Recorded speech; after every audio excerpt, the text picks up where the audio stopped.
Before you make the decision to declaw your cat, there is something extremely important you need to understand. Declawing is not the same as trimming nails. It is not cosmetic. It is not like removing a loose piece of keratin the way we clip our fingernails. Declawing is a surgical amputation procedure that removes the last bone in each of your cat's toes. If that sounds dramatic, it's because most people have never been told what the procedure actually involves. When people hear the word declawing, it sounds gentle. It sounds like a grooming appointment. It sounds like a convenience decision. Many cat owners consider it after their furniture gets scratched or when they are worried about small children being scratched, and those concerns are understandable. Nobody enjoys shredded couches or surprise claw marks on their legs, but solving a behavioral inconvenience with a permanent anatomical change deserves serious thought. Cats are digitigrade animals, which means they walk on their toes rather than the flats of their feet. The structure of their paws is designed for balance, stealth, and agility. Their claws are not separate add-ons. They grow directly from bone. To remove the claw completely and prevent regrowth, the final bone of each toe must be removed. Imagine removing the last joint of every finger. That is the human equivalent.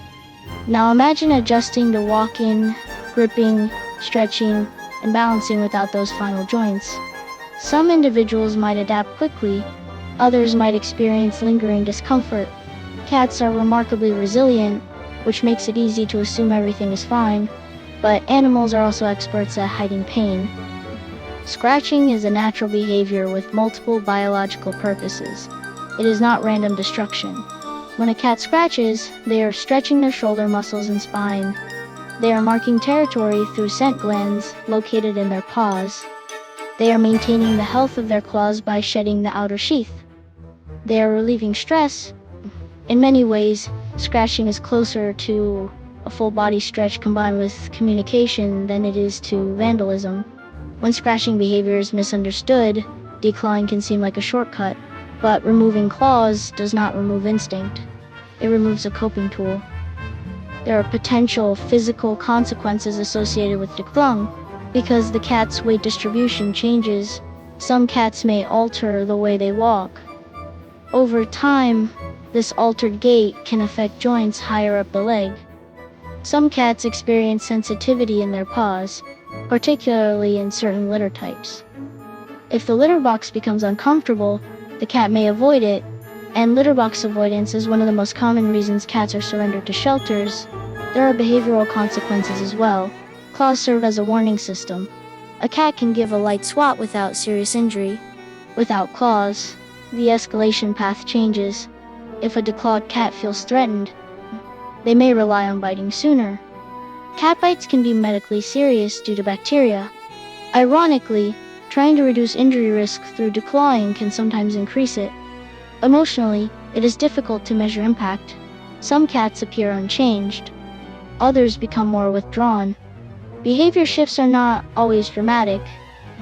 They can be subtle changes in playfulness, confidence, or social engagement. Because cats cannot verbally explain discomfort, owners may never fully know what long-term adjustment feels like for the animal. It is important to acknowledge that most owners who choose declawing are not acting out of cruelty. They are acting on outdated information or recommendations that once framed the procedure as a routine. In recent years, veterinary perspectives have shifted. Many clinics now refuse to perform elective declawing. Numerous countries have banned it entirely except for rare medical necessity. The good news is that scratching issues are usually manageable. Regular nail trimming significantly reduces damage. Providing multiple scratching surfaces in strategic locations helps redirect instinct. Cats often scratch near areas where they spend the most time because scratching is also territorial marking. Placing posts near sleeping areas or favorite furniture increases success. Texture matters. Some cats prefer sisal rope, others prefer cardboard. Some prefer horizontal surfaces rather than vertical posts. Observation solves more problems than surgery. Temporary deterrents like double-sided furniture tape can interrupt habit formation. Nail caps are another option for households needing additional protection. Environmental enrichment, including play sessions and climbing spaces, reduces stress-based scratching. When evaluating any permanent medical procedure, the question becomes proportionality. Is the solution proportionate to the problem? A scratched couch is frustrating. A permanently altered anatomy is irreversible. Cats depend on us entirely. They trust us with every aspect of their environment. With increased awareness comes responsibility.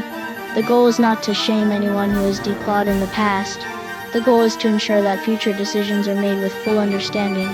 If you are currently considering declawing Paws, explore alternatives. Consult a veterinarian who discusses modern perspectives. Try behavioral solutions first. In nearly all cases, patience and environmental adjustments are enough. Your furniture can be replaced. Your cat's anatomy cannot. Making informed decisions strengthens the bond between humans and animals. And when we know better, we have the opportunity to do better.